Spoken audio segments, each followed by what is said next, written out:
সম্পর্কে ছোটখাটো ঝগড়া হতেই পারে, এটা খুব স্বাভাবিক। আজকে একটু ফ্রি বাত আছি, তো চলো তোমরা একজন নতুন মানুষের লগে কথা কই। Good morning Gemini. আজকে তাহলে মন খুলে গল্প করা যাক। হ্যাঁ, শুভ সকাল। কেমন কেমন আছো জেমিনি?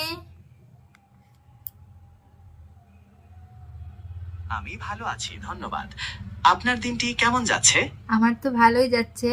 আজ আমি একটু ফ্রিতে বসে আছি, ভাবছি তোমার সাথে আজ গল্প করব, অনেক কথা হবে। শুনতে দারুণ লাগছে। তাহলে শুরু করা যাক। আচ্ছা কোন বিষয় নিয়ে? জেমিনি, তোমার কি ব্রেকফাস্ট হয়ে গেছে?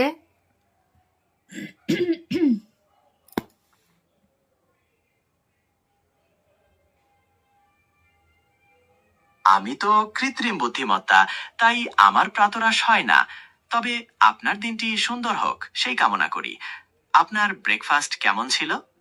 আমার তো বেশ ভালো হয়েছে। জেনে আনন্দ হলো। আজকের দিনটি কেমন কাটানোর পরিকল্পনা আছে? আজকের দিনটা তো খুব ভালোভাবে কাটাবো, কিন্তু একটা কথা কি জানো, মাঝে মধ্যে না আমার হাজবেন্ডের সাথে অনেকটা ঝগড়া লেগে যায়। আমি এত ভালো করে ওর সাথে কথা বলি, তারপরও ঝগড়া লেগে যায়। এটার কি কোনো সলিউশন আছে তোমার কাছে? সম্পর্কে ছোটখাটো ঝগড়া হতেই পারে, এটা খুব স্বাভাবিক। তবে এর পেছনের কারণগুলো বোঝা গুরুত্বপূর্ণ। অনেক সময় ভুল বোঝাবুঝি বা যোগাযোগের অভাবের কারণেও এমন হয়। আপনারা কি কখনো একসাথে বসে এই বিষয়গুলো নিয়ে আলোচনা করেছেন? হ্যাঁ, কিন্তু ওর মাথাটা না অনেক গরম। কথায় কথায় ঝগড়া লেগে যায়। আমি এত ভালোভাবে কথা বলি, তারপরেও ঝগড়া লেগে যায়। আর সবচেয়ে বড় কথা, ওর থেকে আমার মাথাটা আর একটু বেশি গরম।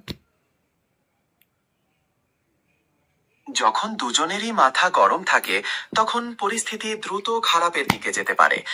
এক্ষেত্রে আপনাদের মধ্যে কেউ একজন একটু শান্ত থাকার চেষ্টা করলে ভালো হয়। হতে পারে কিছুক্ষণ হাঁটাচলা করা বা অন্য কিছুতে মন দেওয়া, যাতে তাৎক্ষণিক উত্তেজনাটা কমে যায়।